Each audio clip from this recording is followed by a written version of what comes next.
Nakakaiyak, nakakakilig. Nakakatawa, nakaka-inlove. Dear MOR.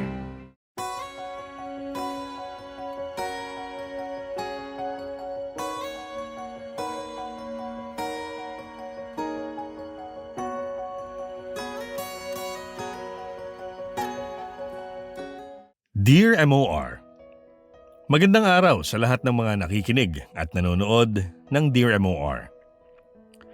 Ako nga pala si Frank, 46 years old at isa akong on-site manager dito sa Quezon City. Napamessage ako sa inyo ngayon kasi nais ko sanang ibahagi ang kwento ng buhay ko. Hayaan yung simulan ko ang storya kong ito noong nagkakilala kami ng babaeng babago ng lahat para sa akin. Si Leonor. High school pa lang kami nung una kami nagkita nitong si Leonor. Tulad nga ng nasabi ko kanina, sa iisang eskwelahan kami pumapasok noon.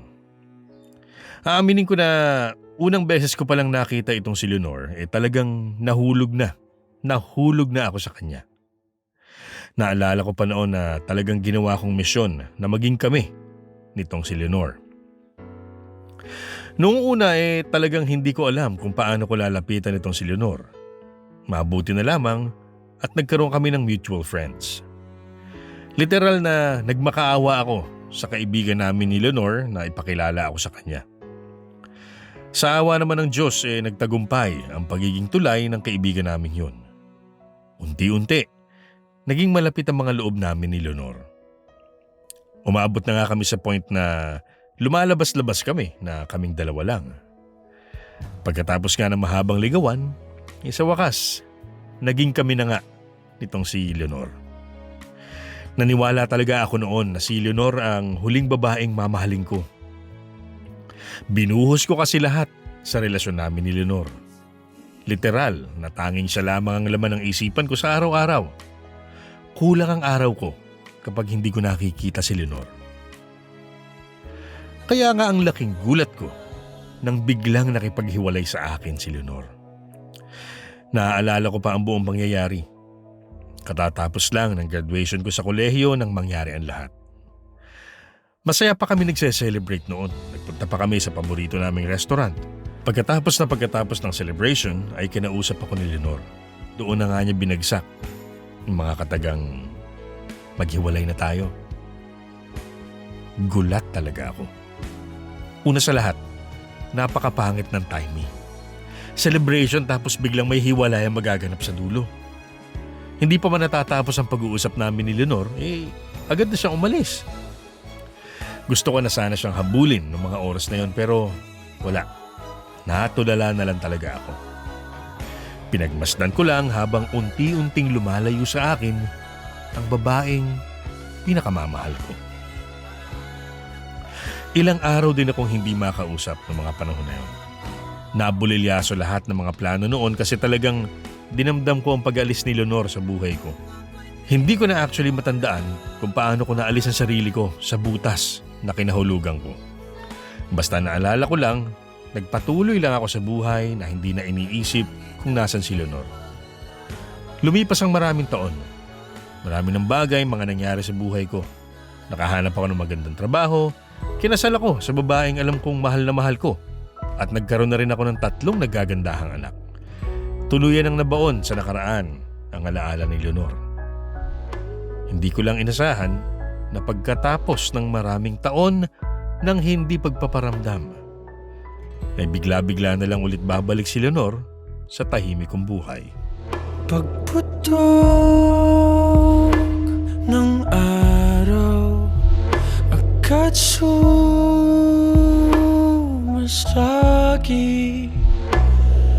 sa isip ko, saan ba ako nagkulang? Sinubukan munang tumayo o kahit na umupo, may oras pa naman bukas na lang.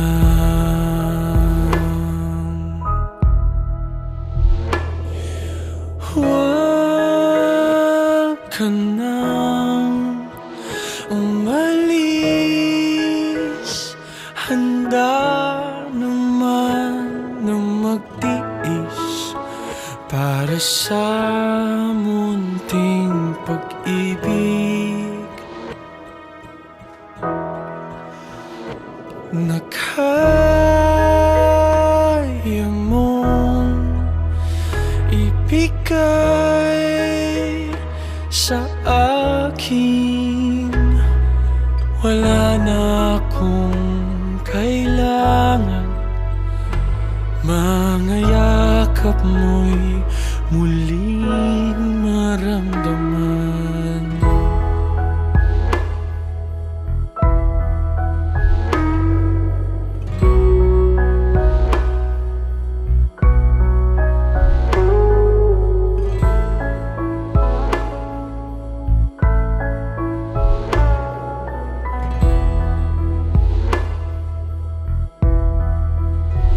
Bawat pagkakamali na aking naihatid,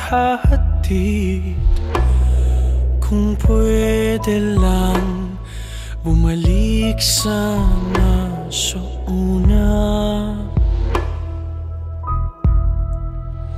Sa paglipas ng gabi, dala nito ay bighati, sapagkat ika'y tuluyan ng lilisan.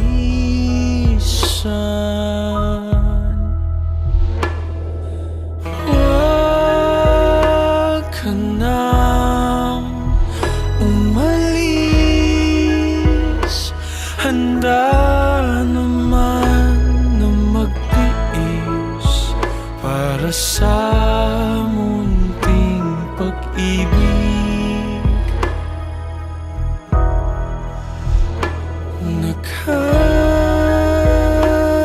mong ibigay sa akin.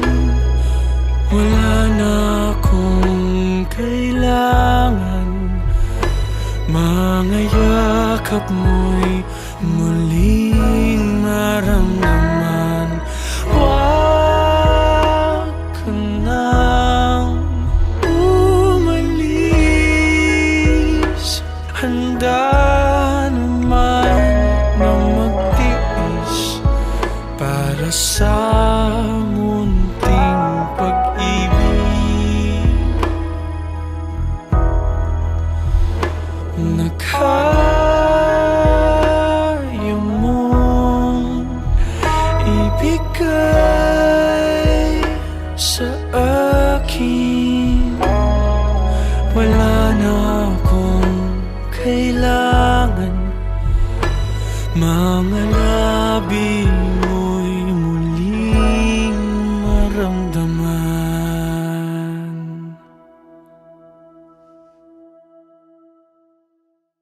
Dear M.O.R. Ang mga kwento ng puso mo. Hindi ko na masyadong matandaan kung papaano nangyari. Pero ang naalala ko lang tinawagan ako ng kaibigan ko. Tinanong niya ako kung nabalitaan ko na raw ba. Siyempre, bilang wala talaga akong kaalam-alam sa mga nangyayari, sabi ko, hindi. Doon na nga niya sinabi sa akin na nagbalik-bayan na daw itong si Leonor. Halo-halong emosyon ang naramdaman ko noong araw na nalaman ko ang balita. Literal na bumalikan lahat ng alaala na binaong ko na sa limot.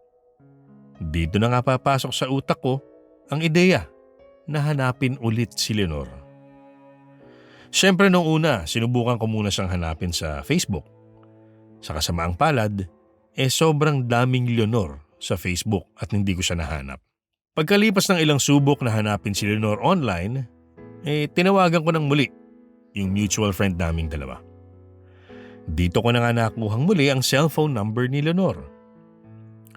Aaminin ko na noong una, nagdalawang isip ako kung dapat ko bang tawagan itong si Leonor. Iniisip ko kasi kung ano ba ang gusto kong mangyari sa pagme-message kay Leonor.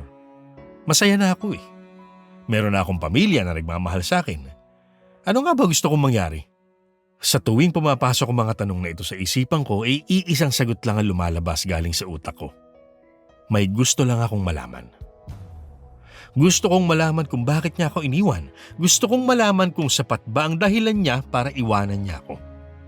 Kahit puno ako ng pagdadalawang isip, minessage ko si Leonor. Pagkalipas ng isang araw, nag-reply na rin siya sa akin sa wakas. Kakaiba sa pakiramdam yung mabasa ang mga messages mula kay Leonor. Para talaga akong bumalik sa nakaraan. Kausap ko na kasing muli ang isang taong naging malaking bahagi ng buhay ko noon. Pagkatapos nga ng ilang araw na pagme-message, nag-decide kami ni Leonor na magkitang muli. Nakakatawa lang kasi nagkita kaming muli sa lugar kung saan kami unang nagkahiwalay. Habang magkasama kaming dalawa ni Leonor, nalaman ko ang totoong rason ng paghihiwalay namin. Kinailangan niya kasing sumama sa kanyang mga magulang patungong Estados Unidos at ayaw niyang umasa ako na makakabalik siya agad. Noong matapos ang pag-uusap namin, muli kami nagpaalam sa isa't isa. Nasagot na kasi ang pinaka-importanteng tanong sa isipan ko noong mga oras na yon. May nararamdaman pa ba ako kay Leonor? Kahit na ilang oras kaming magkasamang dalawa, walang nangyari. Walang pusong muling tumibok o kung ano man. Siguro kaya rin ako nakipagkita kay Leonor para maisara na ang libro ng nakaraan. Sabi nga ng mga kabataan ngayon kinailangan ko lang ng closure. Umuwi ako sa piling ng pamilya ko na maluwag ang puso at isipan. Minsan talaga kailangan mo lang masagot ang mga tanong na matagal mo nang dinadala para tuluyan ka nang makapagpatuloy sa buhay. Nagawa ko nga yun nung nagkita kaming muli ni Leonor. Hanggang dito na lang muna ang kwento ko. Maraming salamat sa pagbibigay ng oras dito. Sana'y maraming makarelate kahit papano. Muli, salamat and more power. Lubos na gumagalang, Frank.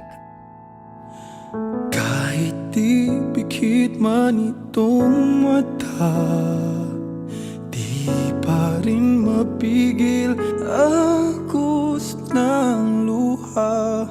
Puso'y umasang tayo'y dinadana, nais kong lumaya.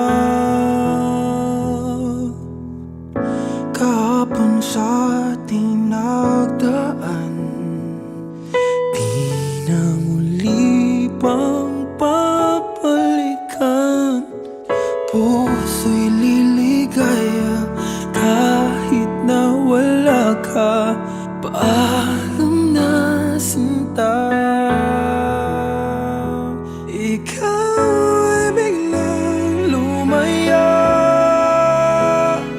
nung nalaman mo ako sa'yo'y may gusto.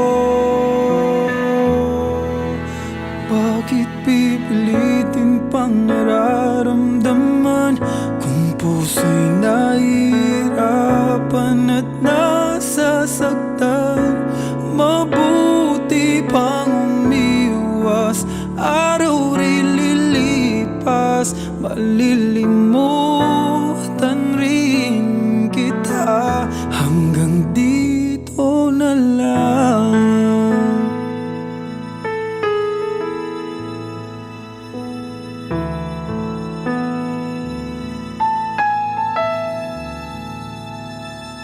Nagbago man ang iyong pagtingin, ligaya mo pa rin ang tanging dalangin. Alala nung tayo'y magkasama, malilimutan ko rin. Ikaw ay biglang lumaya nung nalaman mo ako sa'yo'y may gusto. Bakit pipilitin pang nararamdaman kung puso'y nahihirapan at nasasaktan?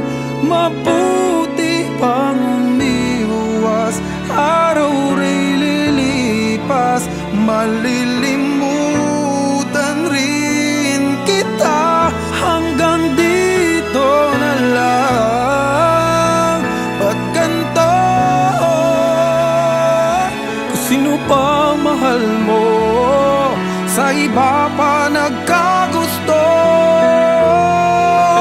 Bakit pipilitin pang nararamdaman? Kung puso'y nahihirapan at nasasaktan, mabuti pang umiwas.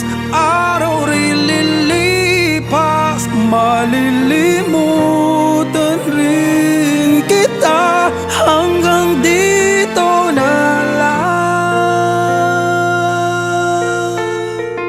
Dito na lang. Oh, oh, oh. Dito na lang. Dear M.O.R. Ang mga kwento ng puso mo.